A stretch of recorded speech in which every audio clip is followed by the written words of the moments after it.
Fun day with Manong Aba. So today, magde-date kaming magmami. Mag-a-avail kami ng rides all you can sa gondola niya. But before that, magbe-breakfast muna kaming dalawa.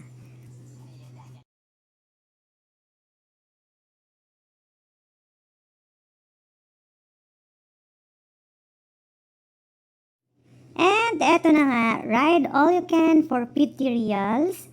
And ewan ko na lang kung hanggang saan ang kaya ng powers ko para sumakay sa lahat ng mga rides na yan. Pero syempre, susulitin natin ang ating 50 reals at ang ating araw with Aba. At ang first ride nga natin ay ang roller coaster. So dahil busog pa talaga ako mga Inday, si Aba na lang muna. Siya lang ang sasakay dahil siguro mga 5 beses na akong nakakasakay dyan. So, hayaan na natin i-enjoy niya yung mag-isa. Solong-solo niya yan. Yung buong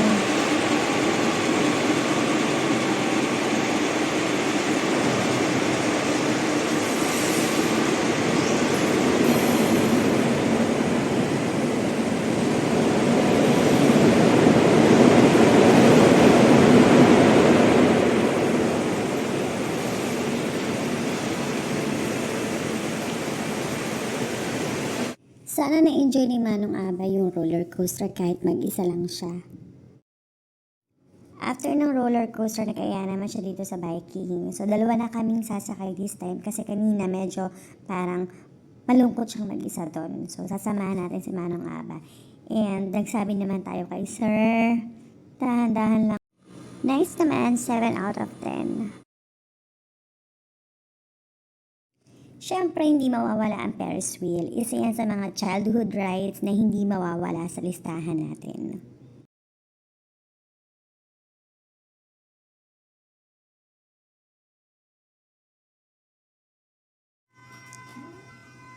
And ito yung rides na pinakang ayaw niya kasi mababasa siya. Pero pinilit ko siya para maiba, may maiba siyang ma-try. Yan guys, kung makikita nyo, yan si Manong Aba. Yan, yukong-yuko siya kasi ayaw niyang mabasa. Pero ang ending, basa pa rin siya. At ayan na, mag-isa lang siya dyan sa dark ride. Ayoko nang sumakay dyan. Hindi nakakatakot pero sinabi ko sa kanya na sige, enjoy mo lang yun. Ako, parang ano lang naman ko na. Diyan ako sumakay noon. At yan po yung list of rides na kasama sa 50 reals from 10 a.m. to 2 p.m. dito sa gondola niya. Pwede niyong ulit-ulitin kahit nasakyan nyo na. Marami pa kaming hindi na pakita sa inyo kasi yung iba hindi naman din po gustong sakyan ni Aba. Pero nag-enjoy kami. Thank you for watching!